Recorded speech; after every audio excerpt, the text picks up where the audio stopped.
Hi guys, how are you doing? It's Elaine Bintz, health coach, personal trainer. I'm here with another quick fit tip about squats. A question I get all the time is, Elaine, how do I do a proper squat? So if you can't physically be here in person, you can definitely Google some tips, but I want to make sure we do this safely, and I want to show you just some of the tips I've learned over the years in training.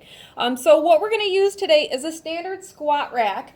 At the gym, usually they'll have the barbells, and the squat rack is either it's like a white color or it's a silver color. Sometimes they come in a cage, and then they have these hooks. That's a Smith machine, but we're actually using a standard squat rack. So first off, you should not be doing a squat if you have disc disorder. So say, for example, you have degenerative disc disorder, or you have recently had a microdiscectomy, or you've had deteriorating disc disorder. There are so many different back issues where you should not be doing a standard squat. Luckily, knock on wood, I don't have any of those back issues. I also don't have any knee issues. If you have recently had meniscus surgery or a tear or some sort of ligament tear in the knee, or you've had some sort of reconstructive surgery, please ask your physical therapist before you try something like this.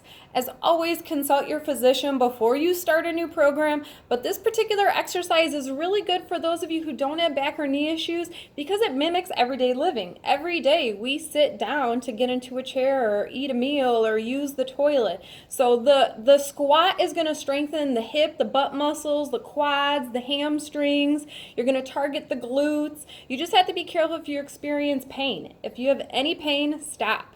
You have back pain, knee pain, shoulder pain, you want to stop. So one of the tips I wanted to share with you, this Velcro pad, we got ours from Dick's Sporting Good. I'm sure you can find this at like MC Sports.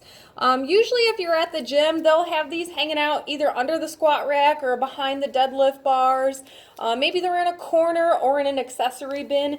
These are super comfortable for your neck and your upper shoulder muscles when you're lifting, especially a lot more weight than a 45-pound bar.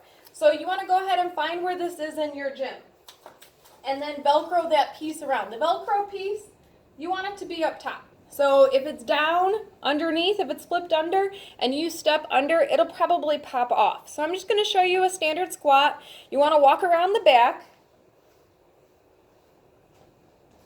And then your bars weigh 45 pounds each. If they're a standard Olympic bar, they have these diamond cuts and they have these silver rings. That's where I like to put my hands. It's a great marker. I'm just lifting the bar just to show you proper form. You want to bend at the knees and the hips and make sure that pad is resting on your muscles, not your neck bone, on the muscles. So you have this meaty muscle up top, your trapezius muscle.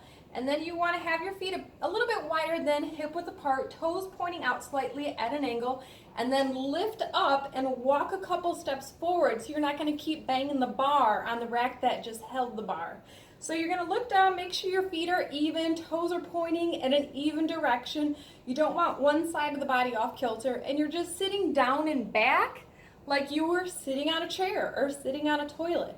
So the motion is inhale, slow and controlled lower, exhale, lift up. So the movement, like I said, is just like everyday sitting. Hips are going back. If your back or knees or anything is hurting right now and it's in pain, stop immediately. I'm just starting with 45 pounds, just showing you the movement. If you find this is too light, look where you're going, take a look left and right, check back where you're going, slowly lower the bar. If you want to add some weight, usually the gym, they'll have these plates. Like our squat rack when we bought I think about 600 pounds worth of weight. So if you're going to add a 10-pound plate to one side, make sure you add it to the other side. And then you have these safety clips that you can use at the ends. And usually when you buy a squat rack, the clips will come with it. So we have a pair like this, and you just put this on after you put the plate on. And again, you want to make sure you put the same amount of weight on both sides, add your safety clip. You have to kind of squeeze the end, and then this will slide onto the bar. And then as you open it up, the tension will come back on the safety clip. So please make sure if you are going to start an exercise program, or like I said, if you've never done squats before, if you're not local to the Cherville area, if you're not one of my clients, please ask one of their trainers for help with spotting. You want to make sure you're doing it right the first time, and then keep practicing with proper form, because you can hurt yourself if you do squats improperly. So thank you again. Please keep hitting me up with the questions. I love it. Yeah, definitely you can do squats. Again, if you're going to be doing squats at the gym, you don't want to do squats every day. You want to do strength training for those muscle groups every other day to give the muscles 48 hours recovery. All right, thanks guys. Have a great day. Bye.